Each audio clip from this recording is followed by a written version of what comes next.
Asambleísta por la provincia de Tungurahua, por Creo, es Luis Fernando Torres. Defender al pueblo y pasa en unos casos a defender al poder y en otros a hacer el poder y a defenderse él mismo.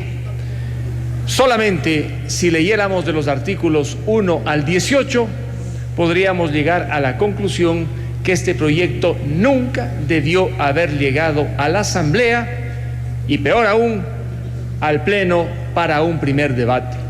Parecería, señores legisladores, una tomadura de pelo que un proyecto tan descabellado, audaz y desmesurado como ha señalado el asambleísta Aguilar sea motivo de discusión en el Pleno de esta Asamblea.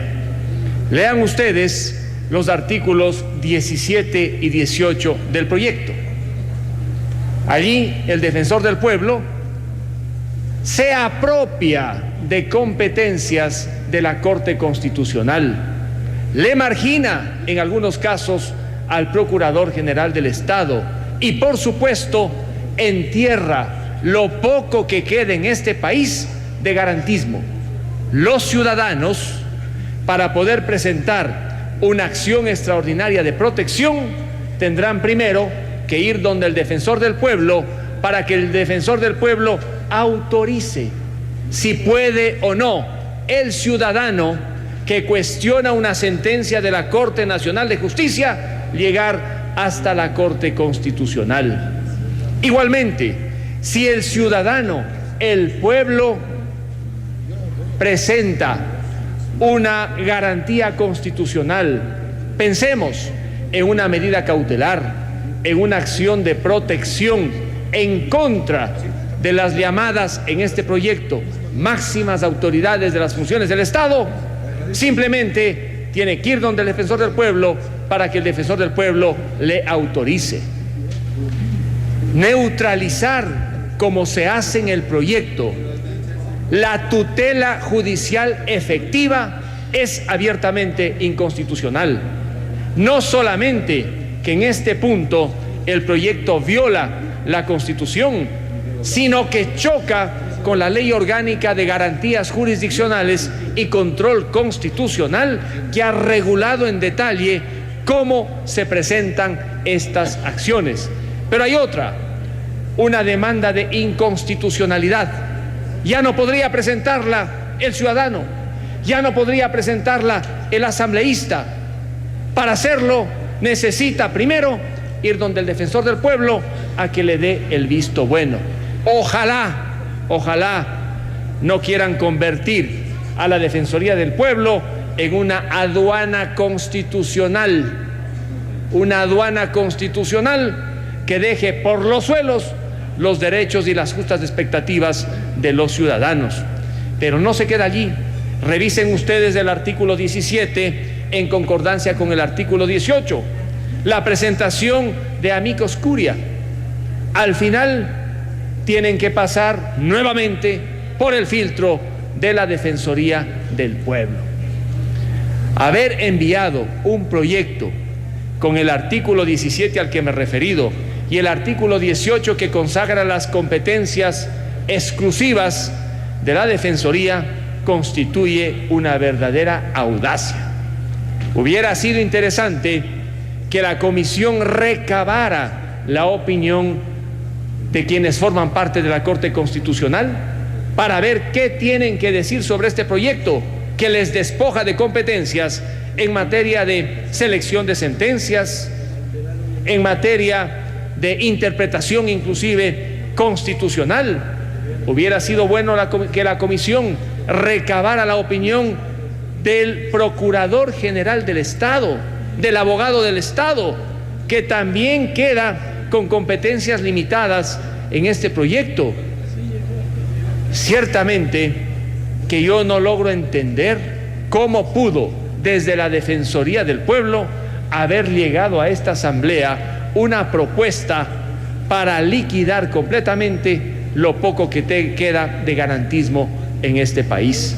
Han hecho bien varios legisladores, entre ellos los legisladores del bloque gobiernista Mauro Andino y Virgilio Hernández, en hacer observaciones puntuales sobre los desaciertos que tiene el proyecto en materia constitucional.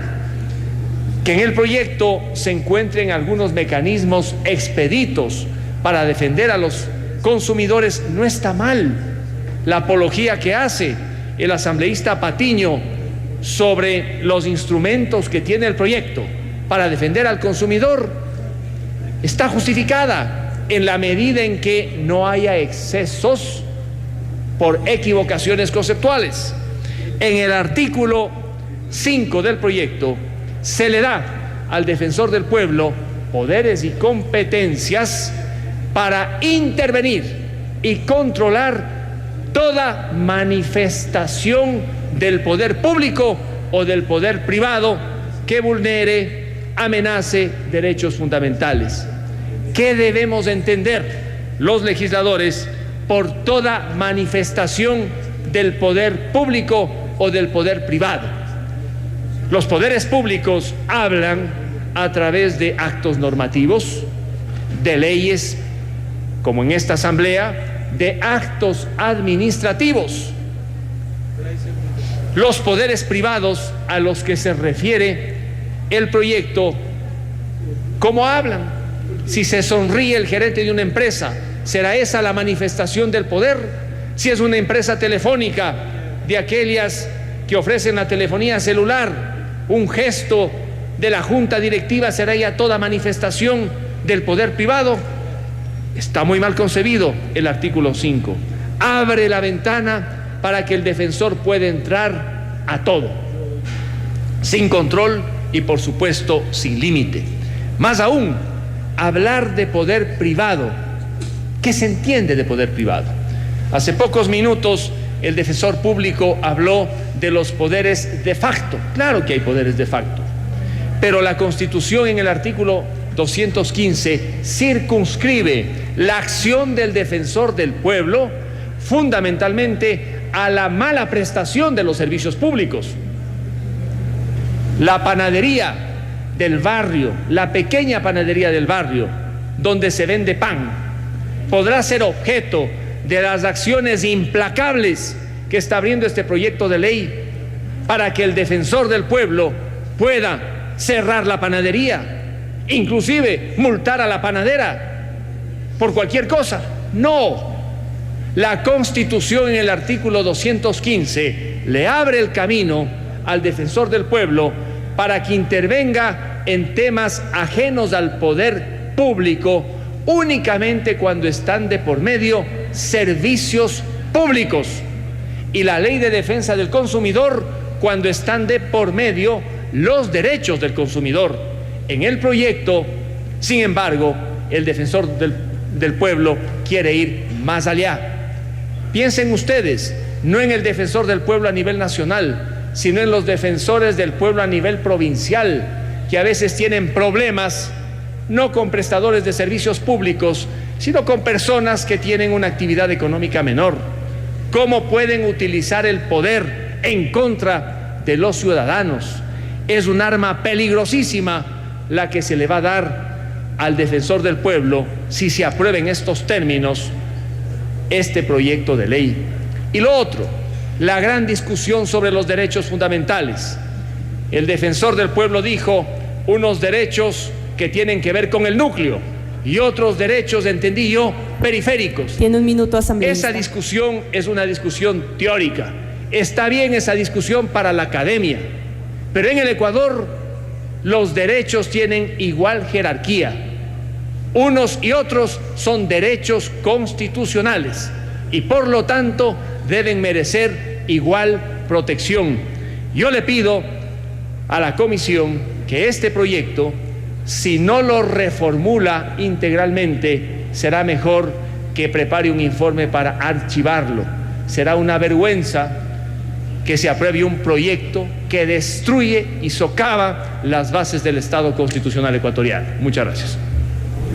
Eran los puntos de vista que los exponía el